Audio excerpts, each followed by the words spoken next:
दोस्तों नमस्कार, स्वागत है आप सभी का एमसीबी सुनील में।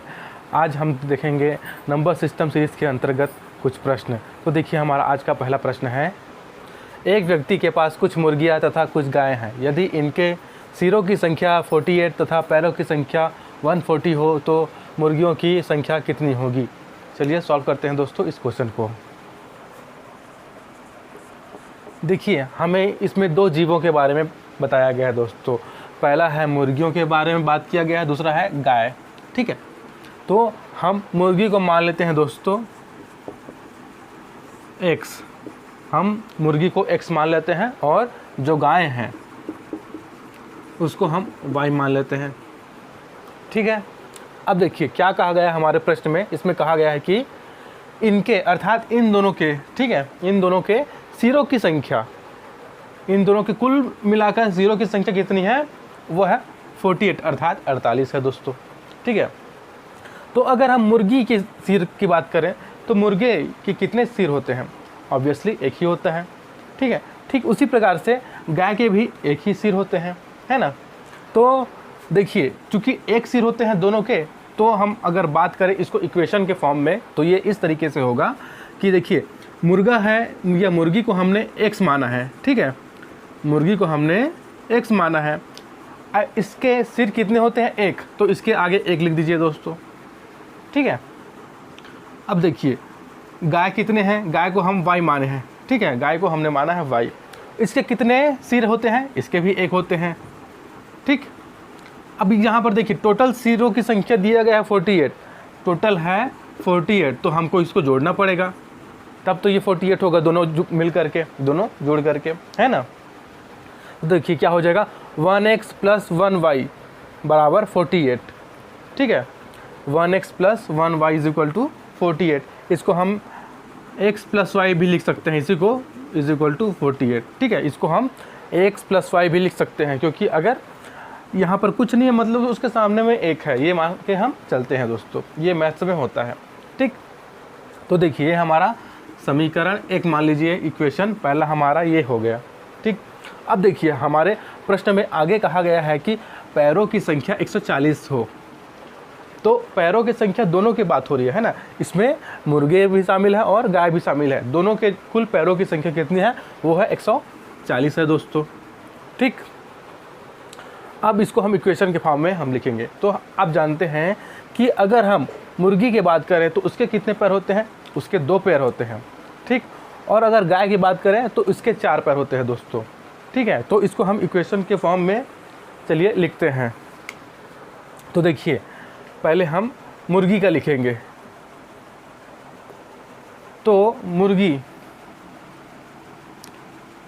2x हो गया।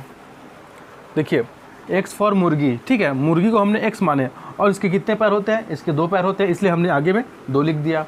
ठीक, अब देखिए, अब हम गाय का भी लिखेंगे, तो हम गाय का लिखेंगे 4y। हमने 4 इसलिए लिखा क्योंकि गाय के 4 पैर होते हैं, और y हमने किसको माना है, हमने गाय को y माना है, इसलिए हमने यहाँ पर y लिख दिया दोस्तों। तो देखिए 2 पैर मुर्गी के और 4 पैर गाय के हो गए। ठीक है, दोनों मिलाकर कुल कितने पैर दिए हैं, तो दोनों मिलाकर दिए हैं दोस्तों 140 पैर। ठीक, इसको हम समीकरण 2 मान लेते हैं। ये हमारा समीकरण 1 हो गया, ये हमारा समीकरण 2 हो गया। अब देखिए आगे हमको मुर्गियों की संख्या ज्ञात करनी है दोस्तों, अर्थात हमें x का मान फाइंड आउट करना है, x का वैल्यू हमको निकालना है। तो हम क्या करेंगे, ये देखिए हमारा ये पहला समीकरण है, ये हमारा दूसरा समीकरण है। तो हम x के साथ कुछ नहीं करेंगे, बट y के साथ हम यहाँ पर कुछ काम करेंगे। क्या करेंगे कि देखिए यहाँ पर y के आगे क्या है, 4 है, तो इस 4 का गुणा इस पूरे इक्वेशन के साथ करेंगे। ठीक है, ठीक उसी प्रकार यहाँ पर y के सामने कुछ नहीं है मतलब 1 है, तो उस 1 का गुणा इस पूरे इक्वेशन के साथ करेंगे दोस्तों। ठीक है, तो चलिए करते हैं, हम इसको लिख देते हैं शब्दों में। समीकरण 1 में 4 का गुणा व समीकरण 2 में 1 का गुणा करने पर देखिए ये जो 4 है उसका गुणा इस पूरे इक्वेशन में करेंगे, और यहाँ पर जो एक है जो दिख नहीं रहा है उसका गुणा इस पूरे इक्वेशन के साथ हम करेंगे। ठीक, तो चलिए करते हैं दोस्तों। तो देखिए, अगर इस 4 का गुणा इसके साथ करेंगे तो क्या हो जाएगा, ये 4x हो जाएगा। यहाँ पर प्लस है, देखिए यहाँ पर 4 का गुणा करेंगे क्या हो जाएगा, ये 4y हो जाएगा। ठीक है, अब बराबर कर दीजिए। अब 48 के साथ करेंगे तो 4 का गुणा, तो देखिए क्या हो जाएगा, 4 8 32, कैरी आया 3, 4 चक 16 और 3 19, 192 हो गया। ठीक है, अब इसमें हमने 4 का गुणा कर दिया। अब हमको करना है इसके साथ यहाँ पर जो 1 है उसका गुणा। ठीक है, तो देखिए क्या हो जाएगा, यहाँ 1 दूने 2, यह हो गया 1 दूने 2। ठीक है, यहाँ पर 4y हो जाएगा और ये क्या हो जाएगा 140। ठीक, अब हम इनको क्या करेंगे, हम इनको आपस में घटा देंगे दोस्तों। तो देखिए यहाँ पर चिन्ह बदल जाएगा क्योंकि घटा रहे हैं, तो जब घटाते हैं तो जैसे नीचे में अगर यहाँ पर प्लस रहता है तो माइनस हो जाता है। ठीक है, अगर यहाँ पर माइनस रहता तो यहाँ पर प्लस हो जाता, तो साइन जो है वो चेंज होता है। ठीक है, तो देखिए यहाँ पर देखिए 4y प्लस है, यहाँ पर 4y क्या हो गया, ये माइनस हो गया, ये दोनों आपस में कट गए। ठीक है, यहाँ पर 4x है और यहाँ पर माइनस 2x है, तो 4x में से 2x जाएगा तो बचेगा कितना, यहाँ पर बचेगा 2x। ठीक, 2x बच गया। अब देखिए यहाँ पर 192 में से हम अगर 140 को घटा दें तो यहाँ पर बचेगा दोस्तों 52। यहाँ पर क्या बचेगा, 52।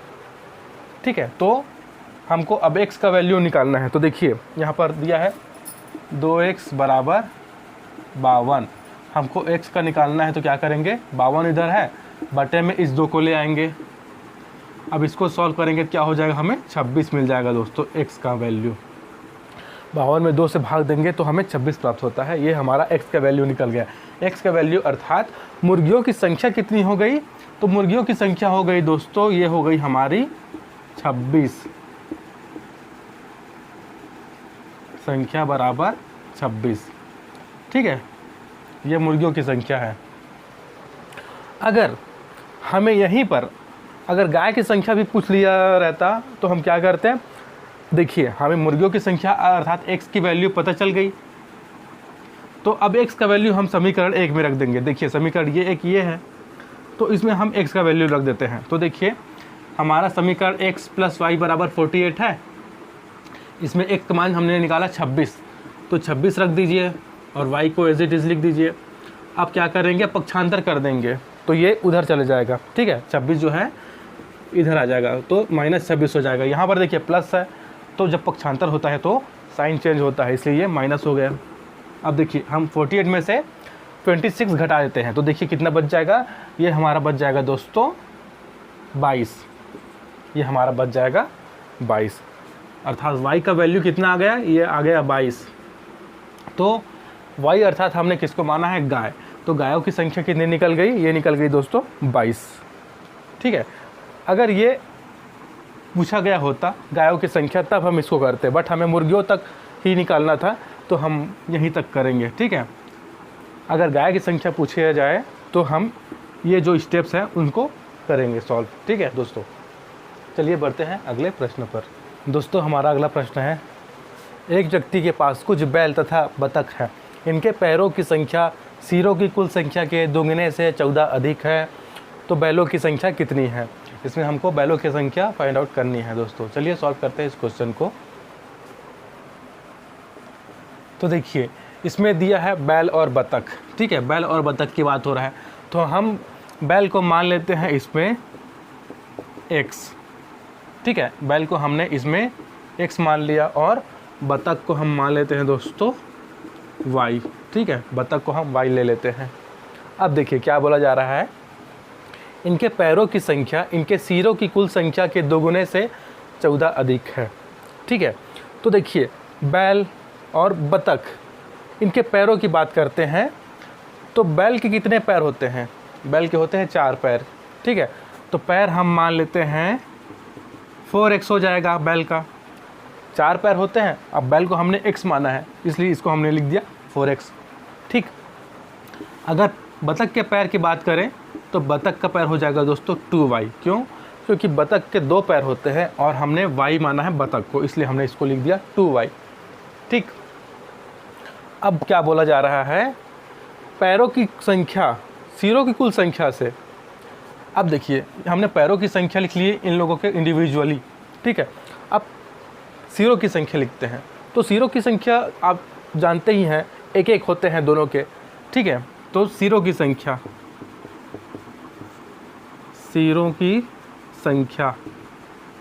ये हो जाएगा 1x अर्थात इसको हम x ही लिख लेते हैं, ठीक है। यहाँ पर कुछ नहीं है सामने, मतलब वहाँ पर 1 लिखा है, ये मान के चलते हैं।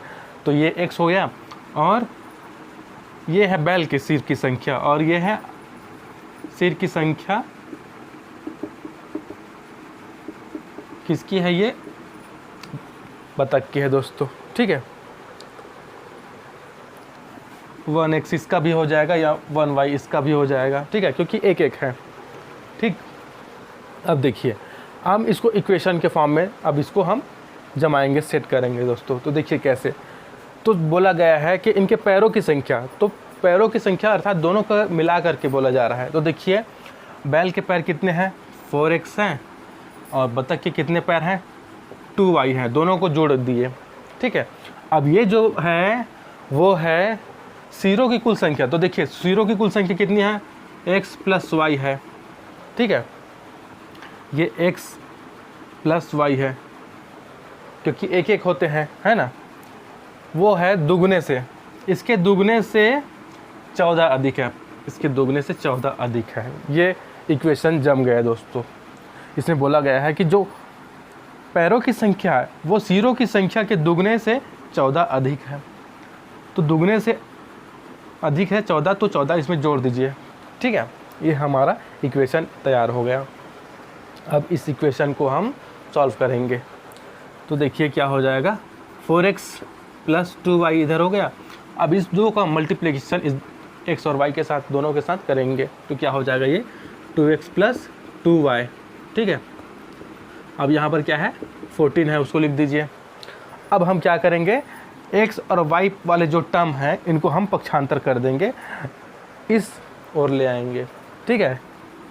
तो देखिए क्या हो जाएगा, 4x 2y पहले से है इधर, अब ये दोनों इधर आएंगे तो क्या हो जाएंगे, माइनस में हो जाएंगे, क्योंकि देखिए ये प्लस में है, जब पक्षांतर होता है तो चिन्ह चेंज हो जाता है। तो ये क्या हो जाएंगे, माइनस में हो जाएंगे, -2x और -2y। अब इधर क्या बचेगा, इधर 14 बचेगा, ठीक। अब देखिए दोस्तों यहाँ पर 2y प्लस है, यहाँ पर 2y माइनस है, तो ये दोनों आपस में कैंसिल हो जाएंगे। अब यहाँ पर देखिए 4x में से अगर 2x घटा दे तो कितना बचेगा, बचेगा यहाँ पर 2x, ठीक। 4x में से 2x चला गया तो कितना बचा, 2x। अब इधर क्या है, 14 बचा है। अब देखिए हमको x का वैल्यू यहाँ से मिल जाएगा, तो देखिए यहाँ पर 14 है, अब बटे में 2 कर दीजिए, ये 2 नीचे ले आए बटे में, तो हमको x का वैल्यू क्या मिल गया, 7 मिल गया दोस्तों, ठीक है। x अर्थात बैलों की संख्या कितनी है, 7। यही हमको फाइंड आउट करना था, बैलों की संख्या पूछा गया है ना। तो हमको x = 7 मिला, अर्थात बैलों की संख्या कितनी हो गई, यहाँ पर 7 हो गई बैलों की संख्या दोस्तों। तो यही हमारा आंसर है इस क्वेश्चन का, ठीक है।